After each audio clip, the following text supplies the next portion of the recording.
Bismillahirrahmanirrahim. Istisrofuka ayya'lamal khalqu bi khususiyatika dalilun ala adami sidqika fi ubudiyatika. Artinya istisrofuka menginginkannya engkau ayya'lamal khalqu kepada mengetahuinya manusia bi khususiyatika akan keistimewaan engkau. Dalilun adalah merupakan dalil yang menunjukkan ala atas adami sidqika ketidakbenarannya engkau fi ubudiyatika pada kehambaan engkau. Di dalam hikmah yang ke-158 ini masih berbicara soal riya. Cuma ini mah riyanya tersembunyi. Gestukan lian jak sayung mah. Seperti apa riya tersembunyi itu? Idza khassakallahu khususiyatan. Kalau Allah memberikan kamu khususiat, keistimewaan, kekhususan. Seperti apa? Sholat tahajud. Ini termasuk dalam khususiat itu. Karena tidak semua orang bisa tahajud. Kalau tidak memberikan kekhususan kepada orang itu, dia nggak akan tergerak orang tahajud. Orang yang istiqomah di dalam bertahajud itu merupakan bagian daripada khususiyah, kekhususan Allah yang Allah berikan kepada orang itu, walaupun hanya 2 rakaat. Jadi berbanggalah orang yang suka bertahajud, itu adalah khususiyat dari Allah Subhanahu wa taala. Idza khassakallahu khususiyatan. Kalau Allah memberikan khususiyat kepada kamu, apa itu yang termasuk khususiyat? Kasolat tahajud, qiyamul lail, al-waro, berhati-hati, wa zuhud, wa ma'rifatin, ma'rifat, wa karomatin, dan karomah. Jika Allah berikan itu, kita qiyamul lail, kita bisa waro, kita bisa zuhud, kita ma'rifat kekenal dengan Allah, kita punya karomah. Itu enggak bisa diusahakan. Itu mah khususiyat, kekhususan dan keistimewaan dari Allah Subhanahu wa taala. Nah, kalau kita Allah beri seperti itu kekhususan, summa tamannaita wa ahbabta, kemudian ada keinginan dalam diri kamu ayya'laman nas bitilkal khususiyah, agar orang lain tahu bahwa kamu suka tahajud, bahwa kamu orang waro, bahwa kamu orang yang tidak suka harta, zuhud, bahwa kamu ma'rifat kepada Allah, walaupun kamu enggak bercerita, enggak ngomong, cuma ada keinginan doang di dalam hati, ingin supaya orang lain tahu, walaupun enggak ngomong. Itu adalah dalilun ala wujudi riya. Itu adalah riya yang tersembunyi. Kita enggak ngomong, tapi cuma ada keinginan doang dalam diri kita, pengen orang lain tahu. Rasanya bahagia, senang aja sini kalau orang tahu, tapi dia menyembunyikan diri. Itu udah riya itu. Ada orang bersedekah, diumumkan ke panitia, kata dia, "Gus, jangan diumumkan. Saya nggak mau diketahui orang. Tapi iya saya hendak hadiah kakolot, misalkan ya ini Haji Soleh. Haji Soleh kabeh masyarakat tahu bapaknya Haji Ardani. Lalu saya memberikan sumbangan. Ulah diumumkan, bejakan be hamba Allah. Ulah disebutkan ngarang saya. Tapi iya hadiah iya dihadiahkan ke Haji Dani. Atuh kabeh ge nyaho jelema eta Haji Soleh anak Haji Dani. Eta kene. Emang ada yang gitu? Banyak. Nah, kalau seperti itu, walaupun dia berupaya menyembunyikan diri, tapi ada keinginan orang lain itu tahu, itu riya. Riya'ud khafiyun, riya yang tersembunyi, dalilun ala wujudir ri'il khafi, itu menunjukkan sebagai dalil, sebagai bukti yang menunjukkan adanya riya yang tersembunyi di dalam ibadah yang dia lakukan. Wa dalilun ala adami sidqika fil ubudiyati, sebagai bukti yang menunjukkan bahwa kamu itu enggak benar, belum menjadi hamba Allah. Sebut mah hamba Allah. Tapi yang ingin dilihat orang, itu bukan hamba Allah. Kalau dia hamba Allah, dia tidak ingin dilihat orang.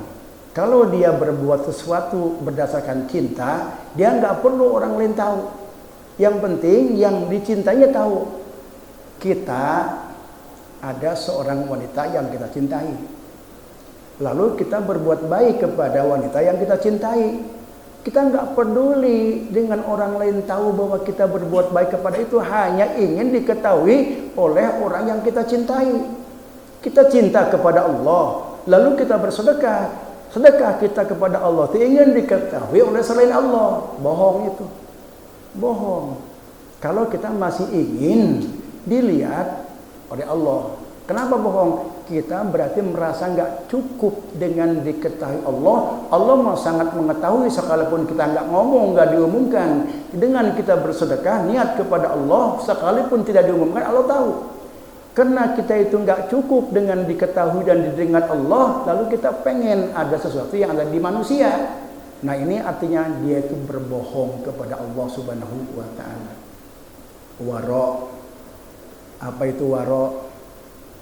Waro sifat kehati-hatian, sifat kehati-hatian untuk melakukan sesuatu yang dilarang oleh Allah. Itu waro. Waroi. Waro ini kata Imam Ghazali ada 4. 1, waro'ul adli. 2, waro'us solihin, waraknya orang-orang soleh. Yang 3, waro'ul muttaqin, waroknya orang-orang yang bertakwa. Dan yang 4, waro'us siddiqin, waroknya orang-orang yang jujur. Apa yang disebut dengan waro'ul adli? Waro'ul adli adalah berhati-hati di dalam menjauhi segala sesuatu yang haram, baik dari segi ucapan, perbuatan, tingkah laku, pendengaran, penglihatan, dijaga. Ucapan kita jangan sampai kita ngomong menyakiti orang. Omongan yang menyakiti orang atau membentak orang tua, kan itu haram. Kita mau taunya yang namanya haram itu maling, makan babi, makan anjing. Ngomongin orang mah nggak dianggap haram. Nah, kalau kita masih mau ngomongin orang, berarti kita nggak berhati-hati menjaga lisan ucapan kita dari yang haram. Sedangkan waro adli ini kehati-hatian orang di dalam menjaga perbuatan yang haram, yang udah ulama fikih itu menyatakan sepakat haram.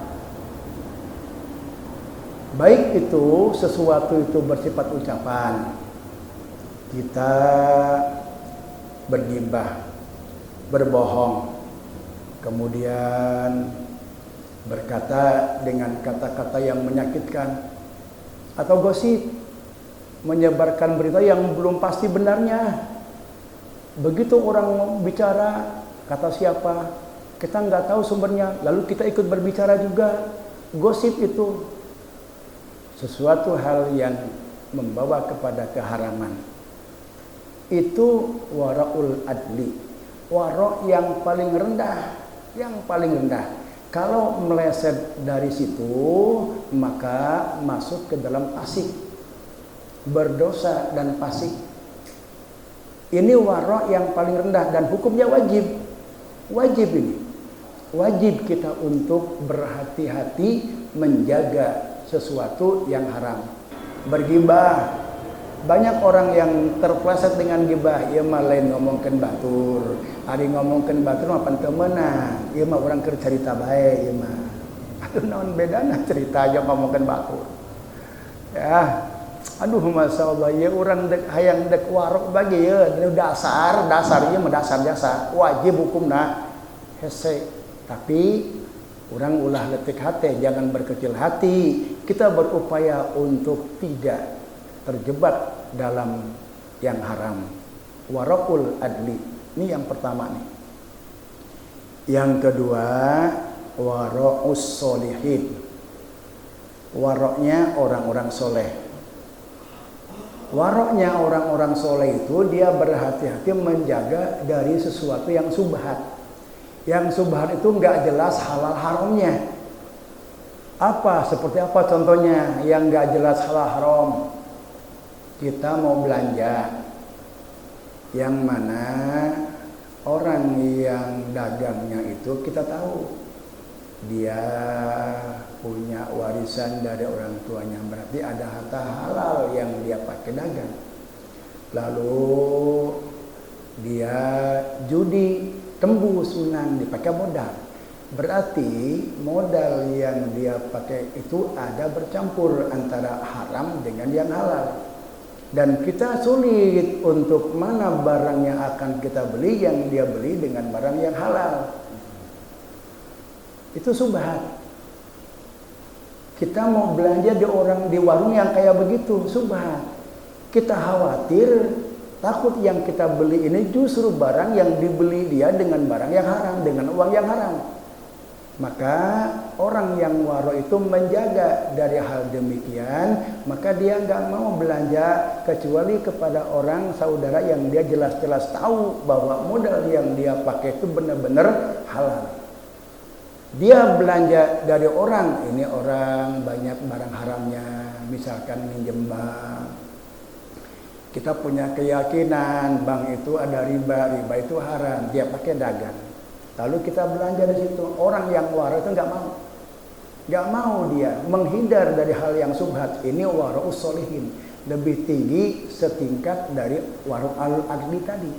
Yang waro adli mah tadi dari hal yang haram. Kalau kita meleset dari situ masuk ke dalam fasik. Naik lagi itu wara'us solihin, menjaga dari hal-hal yang sifatnya subhat. Uang bos, ada uang dari kas negara.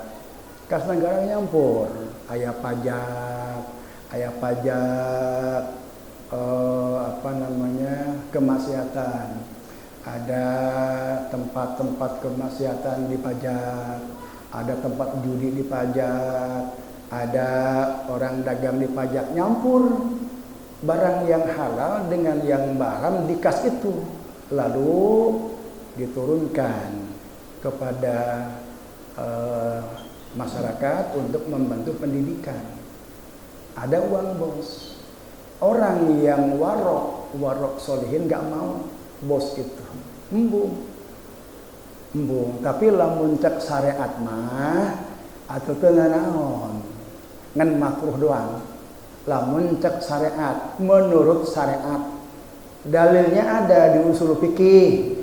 Malam yudrak kullu lam tutrak kullu. Itu orang syariat menggunakan dalil usul fikih. Kalau kita belum bisa memilah-milah mana yang halal dan mana yang haram, mana dari hasil judi dan mana dari warisan, lam tutrak kullu, nggak usah ditinggal semua, nggak apa-apa kita belanja di situ, nggak apa-apa kita pakai uang bos, dahar baik, ngan makruh doang, cek ulama fikih. Tapi lamun cek ahli batin ulah. Imam Syafi'i mah yang namanya gadian itu kan jaminan, nggak boleh kita mengambil manfaat dari situ. Misalkan ada orang pinjam uang 5 juta, terus jaminannya sawah. Ari sawah digarap kurang. Itu Imam Syafi'i mah nggak boleh memanfaatkan barang gadean. Barang gadean itu adalah sebagai jaminan, kecuali kalau sudah jatuh tempo pinjam uang 5 juta, jaminannya sawah 2 tahun. Disepakati, ditulis saksi 2 tahun teu kebayar, boleh itu diperhitungkan. Geus lah jual sawah ieu. Ya maka kadang-kadang yang punya sawah itu geus dua datang jatuh tempo bung mayar malah. Aya ge isuk engke. Ini teu benerna ke situ tah di dinya tah. Mantak eueuh saling tulungan antara kita sama Islam. Persoalannya itulah di situ.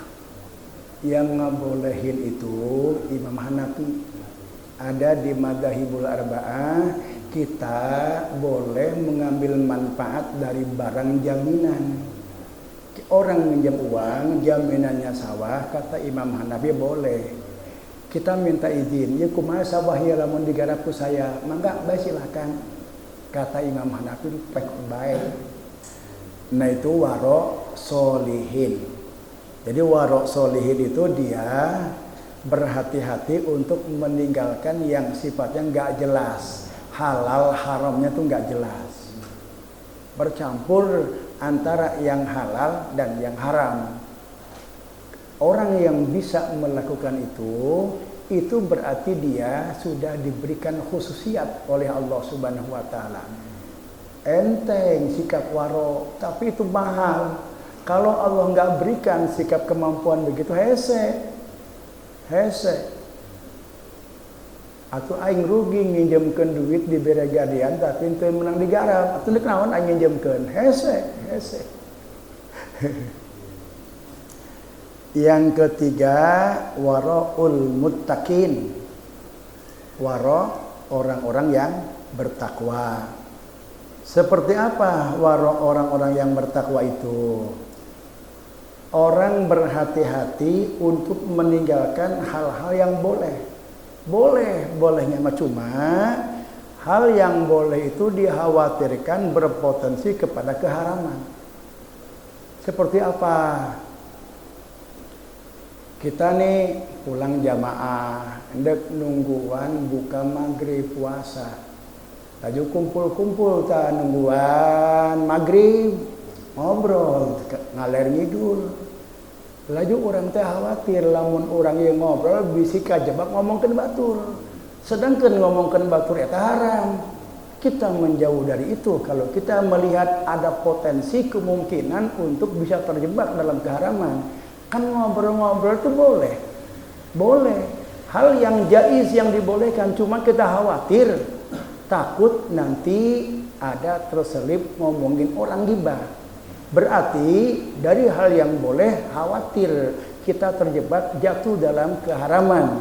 Nah orang yang waro berpikir ke situ dia tinggalkan. Ini waraul muttaqin. Makan makanan yang enak. Orang yang waraul muttaqin itu dia berhati-hati untuk makan yang enak. Ketika dia makan cukuplah, gak sampai kenyang. Karena kalau makanan yang luar biasa, perut udah kencang pun masih pengen nambah. Sedangkan Rasulullah memberikan tuntunan makanlah ketika lapar, berhenti sebelum kenyang. Kita mah kalau belum sampai ke leher itu nasi, belum berhenti. Kulu wasrobu wala tusrifu. Makan dan minum silahkan halal cak Allah, tapi wala tusrifu. Jangan sampai berlebihan sampai ke tenggorokan. Wala tusrifu, kalau sampai mengkara, kebanyakan makan haram lompatnya. Kan halal awalnya itu barang makanan yang enak. Karena kita terjebak dengan makanan yang enak, enggak mau berhenti kita makan sampai kenyang banget, enggak kenyangan perutnya, sakit perut itu. Haram itu jatuhnya itu. Nah, kalau orang yang sudah waro muttaqin, dia tinggalkan itu. Makan secukupnya aja, enggak sampai kepada kenyang, sesuai dengan petunjuk Rasulullah. Makanlah kamu ketika lapar dan berhenti sebelum kenyang. Yang keempat, waro siddiqin. berupaya meninggalkan yang halal, tapi berpotensi mengganggu kepada mendekatkan diri kepada Allah. Dia berzikir, takut terganggu. Seperti apa yang halal akan mengganggu melakukan kedekatan kepada Allah. Dia tenaga masih muda, nggak kenal lelah, diberi Allah dagang apa aja laku. Toko udah 4, pengen nambah lagi 5 tokonya. Dia masih kuat. Nah, kalau dia berpikir orang-orang ini yang 4 juga saya udah kewalahan, kalau saya nambah, walaupun ini orang menyuruh, bahkan orang juga senang belanja dengan kita, kalau itu akan mengganggu kita untuk dekat kepada Allah, ditinggal. Kalau kita sudah ada di wara'us siddiqin. Nah, yang 3, solihin, mutakin, dan siddiqin, itu sifatnya sunnah. Kalau yang wara'ul adli, wajib. Harus itu kita menjaga dari yang haram itu. Kalau kita terpeleset dari wara'ul adli, kita masuk di dalam fasik orang yang melakukan dosa-dosa. Waro itu merupakan kekhususan. Qiyamul lail kekhususan, waro kekhususan, zuhud. Jadi intinya mah beginilah. Kalau kita diberi kekhususan oleh Allah, mau tahajud, kemudian mau dawam puasa, mau waro, punya karomah, itu jangan pengen diketahui orang. Walaupun kita nggak ngomong-ngomong, cuma ada kretek dalam hati, kita nggak ngomong sehingga memperlihatkan nggak kepada orang lain. Cuma ada kretek dalam hati, pengen orang lain tahu kalau saya itu puasa, kalau saya itu tukang bersedekah, kalau saya itu suka rajin malam, bangun malam. Itu adalah riya, khofi, riya yang tersembunyi di dalam hati orang itu dalam melaksanakan ibadah. Walaupun riya yang tersembunyi, Allah nggak suka dengan itu, Allah menolak perbuatan riya. Jadi yang namanya riya, dari riya jali, riya ringan sampai riya khofi, jangan sampai ada di dalam ibadah kita, karena Allah nggak suka dan tidak berkenan untuk memberikan pahala dan menerima ibadah yang di dalamnya ada riya. Hikmah yang ke-160, wallahu a'lam bishawab.